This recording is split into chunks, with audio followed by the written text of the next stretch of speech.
Welcome to Sriram TV education. ఈ వీడియోలో మనం జూలై 12 నుండి 17 వరకు గల ఇంపార్టెంట్ కరెంట్ అఫైర్స్ గురించి తెలుసుకుందాం. ఫస్ట్ క్వశ్చన్, ఏ రోజును రాజ్యాంగ హత్యా దినం లేదా సంవిధాన్ హత్యా దివస్గా జరుపుకోవాలని కేంద్ర ప్రభుత్వం నిర్ణయించింది? Correct answer option B, June 25. కేంద్ర ప్రభుత్వం కీలక నిర్ణయం తీసుకుంది. దాదాపు 50 ఏళ్ల క్రితం దేశంలో అత్యవసర పరిస్థితి లేదా ఎమర్జెన్సీని విధించిన జూన్ 25వ తేదీని రాజ్యాంగ హత్యా దినం లేదా సంవిధాన్ హత్యా దివస్గా ప్రకటించింది. ఈ మేరకు కేంద్రం గెజిట్ నోటిఫికేషన్ విడుదల చేసింది. 1975 జూన్ 25న అప్పటి ప్రధాని ఇందిరాగాంధీ దేశంలో అత్యవసర పరిస్థితిని విధించారు. ప్రపంచ యువజన నైపుణ్యాల దినోత్సవం లేదా వరల్డ్ యూత్ స్కిల్స్ డేను ప్రతి సంవత్సరం జూలై 15న నిర్వహిస్తారు. ప్రపంచ యువజన నైపుణ్యాల దినోత్సవం 2024 థీమ్ వచ్చేసి youth skills for piece and development. అంతర్జాతీయ న్యాయ దినోత్సవం లేదా world day for international justice లేదా ఇంటర్నేషనల్ జస్టిస్ డేను ప్రతి సంవత్సరం జూలై 17న నిర్వహిస్తారు. నెక్స్ట్ క్వశ్చన్, జమ్మూ కాశ్మీర్ ప్రస్తుత లెఫ్టినెంట్ గవర్నర్ ఎవరు? Correct answer option C, Manoj Sinha. Jammu Kashmir మొదటి లెఫ్టినెంట్ గవర్నర్ గిరీష్ చంద్ర ముర్ము. ప్రస్తుత lieutenant governor Manoj Sinha. Jammu Kashmir lieutenant గవర్నర్కు అపరిమిత అధికారాన్ని కట్టబెడుతూ కేంద్రం ఉత్తర్వులు జారీ చేసింది. సివిల్ సర్వీస్ అధికారులతో పాటు పోలీసులపై పెత్తనంతో పాటు పలు కేసుల్లో ప్రాసిక్యూషన్కు అనుమతించే అధికారాన్ని ఎల్జీకి కట్టబెట్టింది. ఈ మేరకు జమ్మూ కాశ్మీర్ పునర్వ్యవస్థీకరణ చట్టం 2019 నిబంధనలను సవరించింది. కొత్త అధికారాల ప్రకారం కాశ్మీర్లో అడ్వకేట్ జనరల్తో పాటు న్యాయాధికారుల నియామకాలను లెఫ్టినెంట్ గవర్నర్ చేపడతారు. అవినీతి నిరోధక శాఖ వ్యవహారాలను ఇక నుంచి లెఫ్టినెంట్ గవర్నర్ పర్యవేక్షిస్తారు. పోలీసు, శాంతి భద్రతలు, అఖిల భారత సర్వీసులు, ఏసీబీ వ్యవహారాల ప్రతిపాదనలకు ఇప్పటిదాకా ఆర్థిక శాఖ అనుమతిస్తే సరిపోయేది. కొత్త ఉత్తర్వుల ప్రకారం ప్రభుత్వ ప్రధాన కార్యదర్శి ద్వారా లెఫ్టినెంట్ గవర్నర్కి పంపిన తర్వాతే వాటిని ఆమోదించడం కానీ తిరస్కరించడం కానీ చేయాలి. అడ్వకేట్ జనరల్ న్యాయాధికారుల నియామకాలకు సంబంధించి న్యాయశాఖ, పార్లమెంటరీ వ్యవహారాల శాఖలు పంపించే ప్రతిపాదనలను ఇక నుంచి ప్రధాన కార్యదర్శి ద్వారా లెఫ్టినెంట్ గవర్నర్కి పంపించాలి. ప్రాసిక్యూషన్కు అనుమతి, అప్పీలు దాఖలు ప్రతిపాదనలను ప్రధాన కార్యదర్శి ద్వారా లెఫ్టినెంట్ గవర్నర్కి పంపించాల్సిందే. Jail, directorate of prosecution, forensic science ప్రయోగశాల వ్యవహారాలను హోంశాఖ పరిపాలనా కార్యదర్శి ద్వారా ప్రధాన కార్యదర్శికి, అక్కడి నుంచి లెఫ్టినెంట్ గవర్నర్కి పంపాలి. పరిపాలనా కార్యదర్శుల పోస్టింగ్లు, బదిలీలు, అఖిల భారత సర్వీసు అధికారుల క్యాడర్ పోస్టుల ప్రతిపాదనలను సాధారణ పరిపాలనా శాఖ ద్వారా ప్రధాన కార్యదర్శికి, అక్కడి నుంచి లెఫ్టినెంట్ గవర్నర్కి పంపాలి. నెక్స్ట్ క్వశ్చన్, 6వ బిమ్స్టెక్ సదస్సు లేదా 6th బిమ్స్టెక్ సమ్మిట్ 2024కు ఆతిథ్యమివ్వనున్న దేశం? Correct answer option C, Thailand.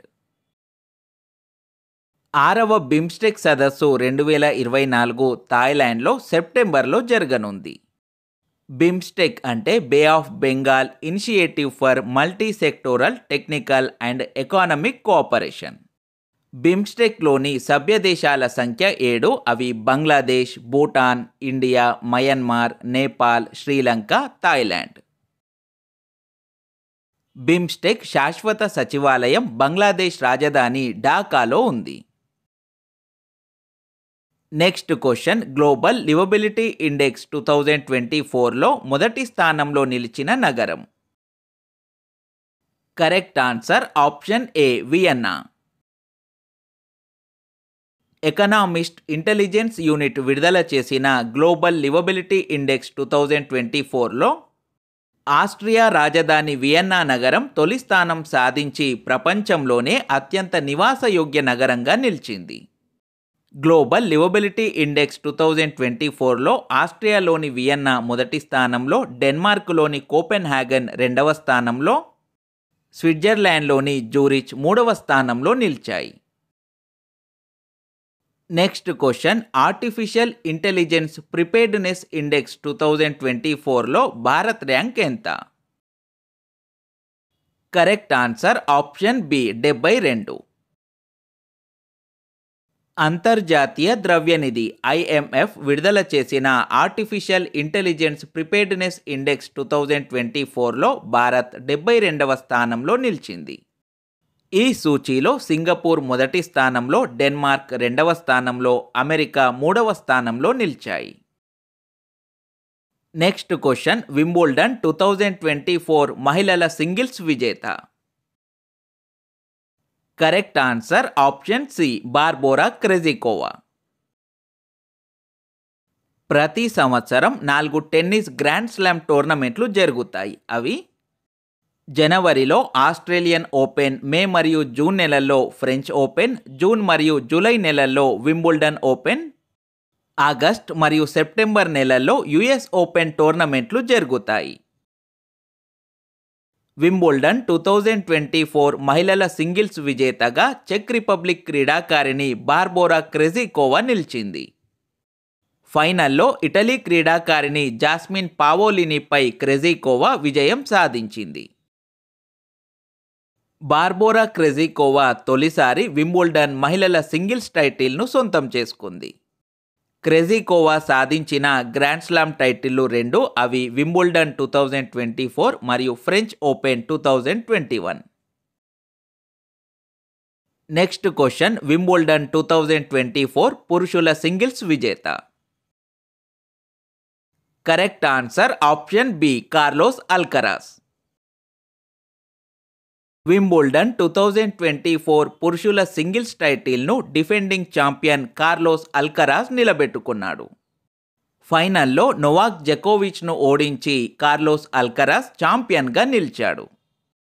ఒకే ఏడాదిలో ఫ్రెంచ్ ఓపెన్, వింబుల్డన్ ట్రోఫీ నెగ్గిన 6వ ఆటగాడిగా అల్కరాస్ రికార్డు సృష్టించాడు.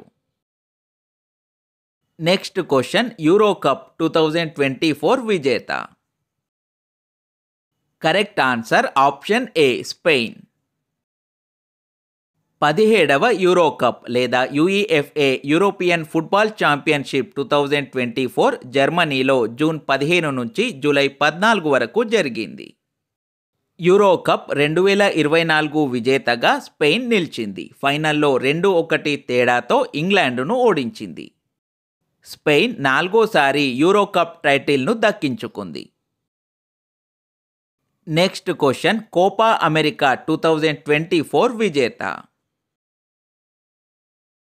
Correct answer option C Argentina. Copa America 2024 విజేతగా అర్జెంటీనా నిలిచింది. ఫైనల్లో ఆ జట్టు 1-0 తేడాతో కొలంబియాను ఓడించింది. అర్జెంటీనాకు ఇది 16వ Copa America title. Copa America అనేది అంతర్జాతీయ ఫుట్బాల్ టోర్నమెంట్. దీన్ని మొదటిసారిగా 1916లో నిర్వహించారు. HCL టెక్ చైర్పర్సన్ రోష్ని మల్హోత్రాకు ఫ్రాన్స్ ప్రభుత్వ అత్యున్నత పౌర పురస్కారం చెవాలియర్ డే లా లీజియన్ డి హానర్ను ప్రదానం చేశారు. Next question, Vishwambhara doctor C Narayana Reddy జాతీయ సాహిత్య పురస్కారం 2024కు ఎవరు ఎంపికయ్యారు? Correct answer option B Sivasankari. ప్రతిష్టాత్మక విశ్వంబర డాక్టర్ సి నారాయణ రెడ్డి జాతీయ సాహిత్య పురస్కారం 2024కు సుప్రసిద్ధ తమిళ రచయిత్రి సరస్వతి సమ్మాన్ పురస్కార గ్రహీత శివశంకరి ఎంపికయ్యారు. ఈ పురస్కారం కింద 5 లక్షల నగదు, జ్ఞాపిక, శాల్వాతో సత్కరించనున్నారు. జూలై 29 సాయంత్రం 6 గంటలకు హైదరాబాద్ రవీంద్ర భారతిలో జరిగే డాక్టర్ సి నారాయణ రెడ్డి 93వ జయంతి ఉత్సవంలో ఆమెకు ఈ పురస్కారం ప్రదానం చేయనున్నారు. భారత వార్షిక ఆయుధ ఉత్పత్తి రికార్డు స్థాయికి చేరిందని రక్షణ మంత్రి రాజ్నాథ్ సింగ్ తెలిపారు. 2022-23లో దేశీయ ఆయుధ ఉత్పత్తి విలువ 1,08,684 కోట్లుగా ఉండేదని, 2023-24లో 16.8% వృద్ధితో అది దాదాపు 1.27 లక్షల కోట్లకు చేరిందన్నారు.